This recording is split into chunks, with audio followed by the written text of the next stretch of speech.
All right, so Bernie Sanders in Wyoming. Linda, let me start with you. What are your thoughts on Bernie Sanders' victory in Wisconsin? Well, we really expected that he was going to win. I mean, the makeup of the landscape, the electorate, the process, all of these things were really in Bernie Sanders' favor. And if you rewind back a few weeks when we were first talking about all of these upcoming races that we knew were going to either be caucuses or open primaries, we knew that he was probably going to win the next 7 or so states, and he has.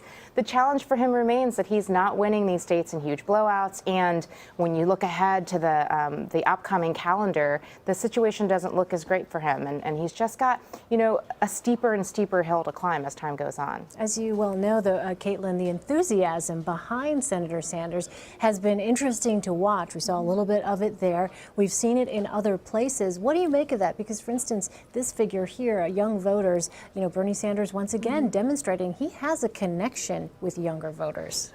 Right. I think the momentum for Sanders, he's not, you know, keeping pace with the delegates, and that's, you know, strategically, practically, all these reasons why they're a challenge for him. But I do think the momentum for him is important because it keeps him in this race, and that means that this race keeps going and that Hillary Clinton is not yet able to officially turn over to focus on the Republicans. It's completely understandable why the Clinton campaign wants to put this away, because look at what's happening on the Republican side. Democrats want to focus on that, be able to draw that contrast, which is becoming clearer by the day in terms of the party differences. And so I think this keeps Sanders in the race. It helps him raise even more money, perhaps. He can keep going back to those small dollar donors. Hillary Clinton has to tap into new donors. She's maxed out on a lot, has to take time off the road to go fundraise. And so it just is not something that she, you know, would want to do, and that's understandable. This is a really important point that Caitlin raises too, which is that Bernie Sanders is continuing to raise vast amounts of money. 6 million grassroots donors ain't nothing to sneeze at. And in March, he outraised Hillary Clinton by $15 million. We know that the math isn't getting better for him, but we also know he's not going anywhere. He's not relinquishing his microphone anytime soon. Let's give credit where credit's due. Did you think 3 months ago that Hillary Clinton was going to have to go all in New York? Spending money, campaigning before the Wisconsin primary was even held. She's in New York campaigning because she needs to win the state that she represented in the Senate because of Sanders' quote momentum. And she's going back to her Senate playbook. I mean, when she's kind of going back to the, you know, campaigning like she's campaigning for the Senate, which speaks to your point. Yeah. You know, I just want to go back to this notion of the enthusiasm. You know, Leslie, it's just been, I can't help but repeat myself here, but the connection that we have seen that's been consistent, right, with the Bernie Sanders supporters, while we've talked about the numbers and how the older voters are the more reliable voters, I wonder there, as, you know, we've talked about in the past trying to grow the Republican Party, and you see here this real enthusiasm behind Bernie Sanders. What are your thoughts moving forward at a time when your front runner on the Republican side has been so polarizing for some people? Sure, he's going to depress a vote in the minority communities for sure. You know, there's no doubt about it. We've been looking at Texas data that show particularly Donald Trump would underperform in Texas by significant margins, like by margins where people were traditionally getting almost 40% as Republicans, and they could just be, you know, your local races, or in some cases lesser known statewide races.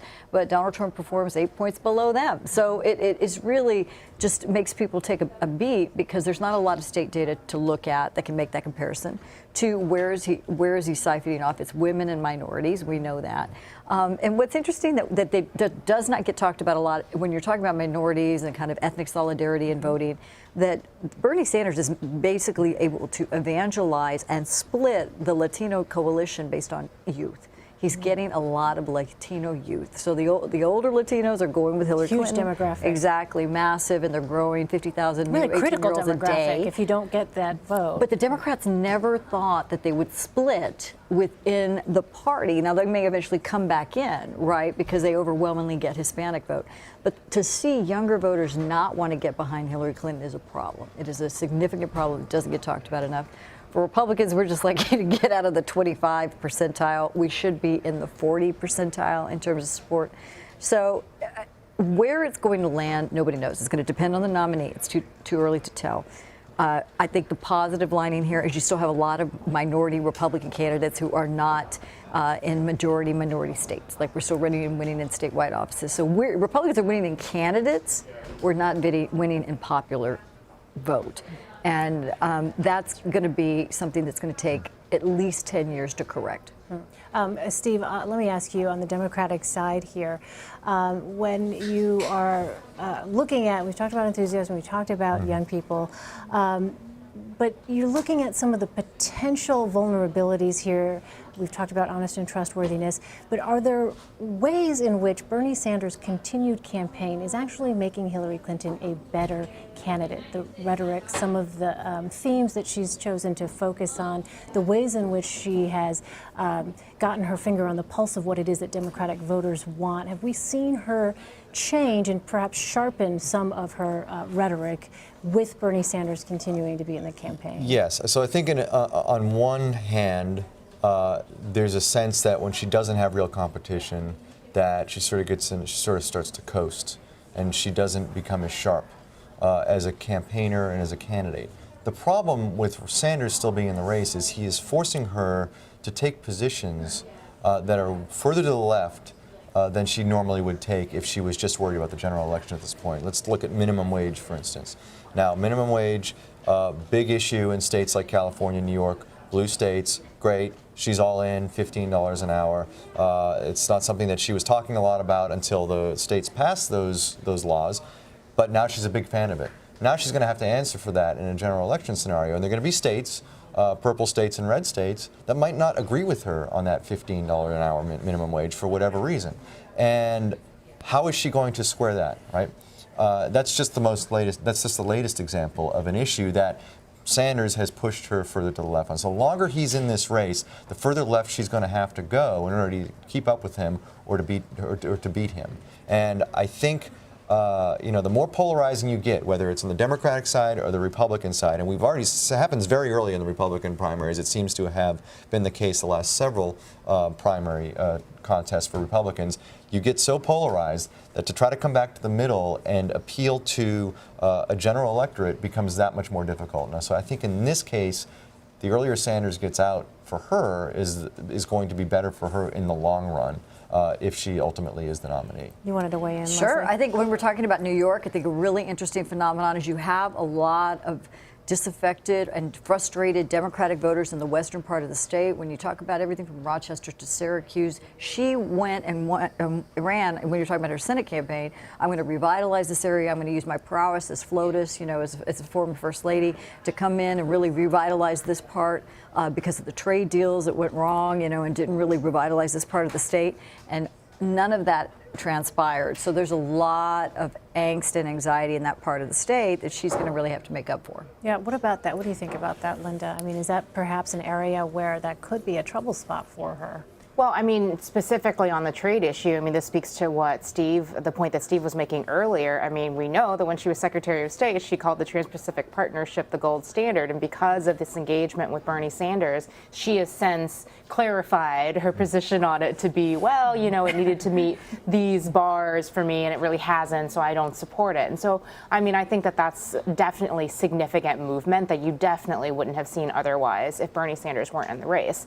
That said, it feels like some of these larger issues, whether it's about minimum wage or trade, are things that are already out there. So I'm not sure that him continuing to talk about it is going to change the dynamics that dramatically. I think the bigger issue is what Caitlin said earlier, which is the longer he's in it, the less time she has to pivot towards the general, to focus on fundraising for the general, to start to really build the operation that's going to need to be different than the operation in the primary. Well, and let's look at a perfect example. She's going to fundraise for the general at George Clooney's house, which she's going to raise $350,000 a head, which that's just the way this is set up this year. Yet who's hammering her on that? Right. Bernie Sanders. That's so she's right. trying to actually look ahead and actually raise money for the general election, and he's not letting her.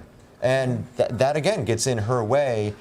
If ultimately she is the nominee, she's got this on her thorn in her side, if you want to call it that. Which I'm not trying to diminish what Bernie Sanders is doing. I'm going to get yelled at on Twitter, but Sanders is there and he's making points that are resonating with a lot of voters.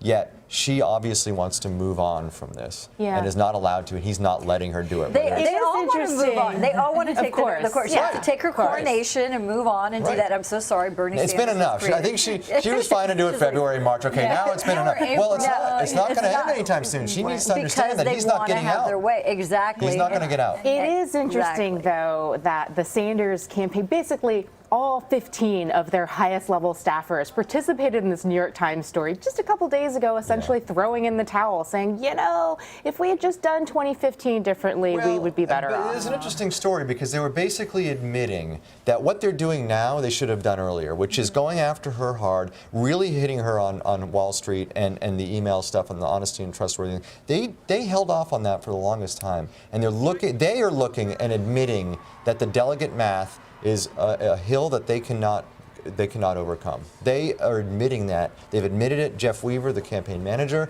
has said we're taking this to the convention and we're going to flip super delegates, basically because they can't get the pledged delegate number. And that you listen to all these people in that article, and they're all basically saying we should have done X, Y, and Z earlier. Because if we did that earlier, we would have won more states, or we would have done a better job in terms of picking up delegates earlier on, and this would have been a much closer contest now. That was admitted in the New York Times. Right, So which, we by can the get yelled way- at by Sanders supporters, but his own people were on the record in the New York Times saying this basically Yeah, last that's week. right. I mean, by the way, what they're saying might actually be true. I mean, the numbers might be different at this point in the calendar had they done things differently, had Bernie Sanders Had he not chosen to do seeded the different email things. issue in that debate last year, which was Right. a pivotal moment, Right. and I remember watching that moment and saying, this is it, he can't talk about emails anymore, he's just taking it off the table. Later on, I think they're realizing that was probably not the right move, Even right? Hillary Clinton supporters in that article pointed to when he talked about, you know, the Wall Street money that she received. If he had brought that up earlier, that was brought to him by his campaign reportedly, and he said no. So what's interesting now is we're hearing more about Bernie Sanders talking about how he wants to be more than just a movement. He wants to be the nominee, and so that's going to just keep him in this race for as long as he can. And we saw her react to the stuff about you know, funding of her super PAC accepting money from fossil fuel industry and all of that. We saw her react to that. If Bernie Sanders continues these kinds of attacks, you know, that she also risks just getting, you know, visibly tired of it. You know, it's interesting because you're talking about the movement, and I've gotten my own tweets, you know, and you know, where the movement is coming, and they just remind me, thank you, you know who you all are. But there you go, all the hashtag Bernie Sanders. But the interesting part about that whole thing is now your he's phone saying, exploding. yeah, the phone is exploding. Now they're saying we can be the nominee, right? Before it was just kind of That's this right. thing, we're going to Protest change candidate. and go protest candidate, we're going to change the platform, we're going to, you know, make our points known and income inequality. Now wait a minute, now we can be the nominee. So all of these individuals are getting those tweets and those texts and, you know, the fundraising apparatus that's saying let's do that. And I always go back to this point that hope dies last.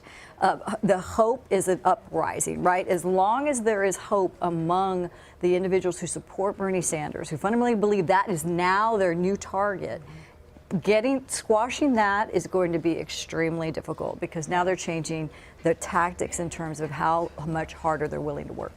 I do think it was, like, the thing that was most stunning to me about that article, though, was not just all the blind quotes from the senior leadership and whatnot, but some of the on-the-record quotes where essentially his top advisors are just throwing him under the bus. If you'd only listened to me, we would be better off right now. It was the It's postmortem insane. about something that it's not not dead over yet. yet. It's not dead It's not yet. over In yet. fact, it's very much alive. Right. Yet there was a postmortem. Exactly. Right.